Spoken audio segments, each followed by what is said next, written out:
Salut à tous. Aujourd'hui, on se penche sur la voie publique. Qu'est-ce que c'est? Les différentes parties qui la composent et comment le code de la route s'y applique. Vous allez voir que ça ne se limite pas à la route sous vos pneus. Si vous visez le permis en Belgique, vous devez connaître ces notions sur le bout des doigts. Alors, c'est parti. Qu'est-ce que la voie publique? Pour bien comprendre, partons du principe que la voie publique, c'est tout espace accessible à tout le monde, sans avoir à justifier sa présence. Ça inclut les rues, les chemins, les sentiers, les ponts, les tunnels et même les autoroutes. Mais attention, la voie publique, ce n'est pas seulement la route empruntée par les voitures. Elle englobe aussi les pistes cyclables, les trottoirs, les accotements et tous les autres espaces destinés à la circulation. Petit souvenir, j'ai formé un élève, Cédric, qui avait cru que le petit sentier de son village ne relevait pas du code de la route, jusqu'à ce qu'il croise un tracteur et doive appliquer les règles de priorité. Morale de l'histoire. Si c'est ouvert à tous, c'est la voie publique, et le code de la route s'y applique pour la sécurité de chacun. Fun fact, la voie publique s'étend jusqu'au fossé ou au talus, voire jusqu'à la limite d'une propriété privée. Même un petit chemin de terre, tant qu'il est libre d'accès, fait partie de la voie publique. Les autres types de lieux. Maintenant, il existe deux autres catégories de lieux où vous pourriez également rouler un jour. 1. Le terrain public. Exemple, les parkings de supermarchés, d'hôpitaux ou de stations-service.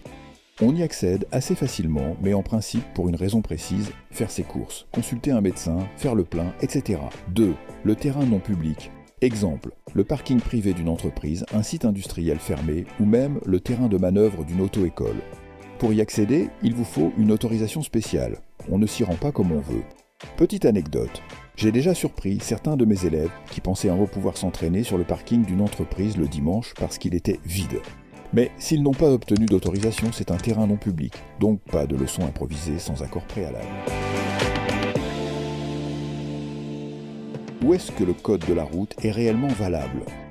Sur la voie publique, c'est clair. Chaque infraction peut conduire à une amende ou à d'autres sanctions. Sur un terrain public ou non public, le code de la route n'est pas toujours appliqué dans le détail. Cependant, attention aux infractions graves. Conduite dangereuse, ivresse, mise en danger d'autrui. Peut avoir de gros ennuis. Les différentes parties de la voie publique.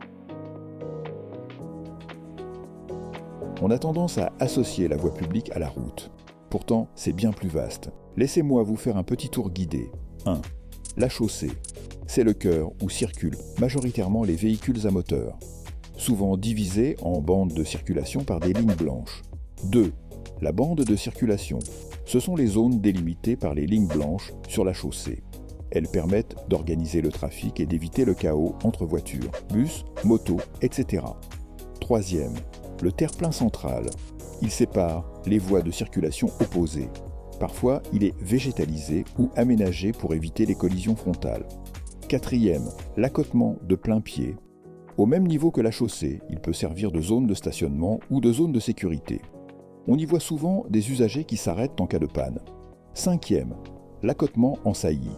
Un peu plus surélevé, il protège encore mieux les piétons. Souvent utilisé aussi pour séparer la route d'une propriété privée. 6, la piste cyclable, réservée aux vélos et parfois aux cyclomoteurs de classe A, facile à repérer grâce à un revêtement coloré ou à des panneaux spécifiques. 7. Le trottoir. Surélevé, il offre un espace sécurisé pour les piétons. On n'y circule pas en vélo, sauf exception pour les tout-petits, et encore moins en voiture. 8. Les zones de stationnement, conçues pour qu'on puisse se garer ou s'arrêter, généralement signalées par des marquages au sol ou des panneaux.